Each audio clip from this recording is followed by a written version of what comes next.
C'est une première en Europe. Le Parlement français a définitivement adopté la loi interdisant les réseaux sociaux aux moins de 15 ans. On en parle avec Pascal Vessé. Bonsoir Pascal. Bonsoir Nicolas. Alors concrètement, dites-nous, comment ça va se passer? Comment cette loi va-t-elle s'appliquer?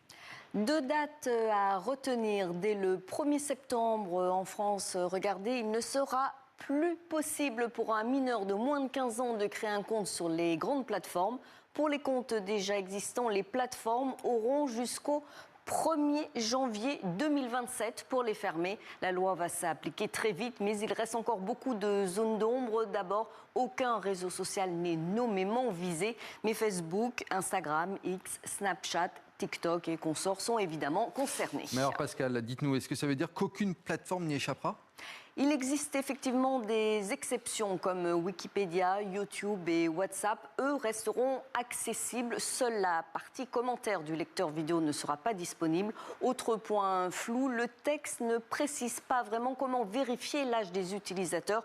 Ce sera donc aux plateformes de mettre en place leur propre système, même si l'Union européenne planche de son côté sur une application de vérification d'âge commune. Et alors, est-ce que des sanctions sont-elles prévues en cas de tricherie?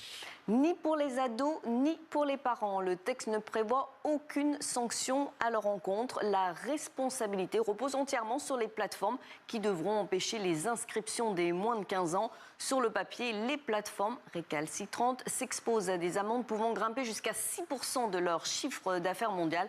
Enfin, en cas de manquement grave ou répété, les dirigeants des plateformes pourraient même être poursuivis pénalement avec des peines allant jusqu'à 1 an de prison et 75 000 € d'amende. Pascal, on va prendre l'exemple de l'Australie. On le sait, hein, l'Australie a déjà interdit les réseaux sociaux aux mineurs. Est-ce que ça a vraiment marché là-bas?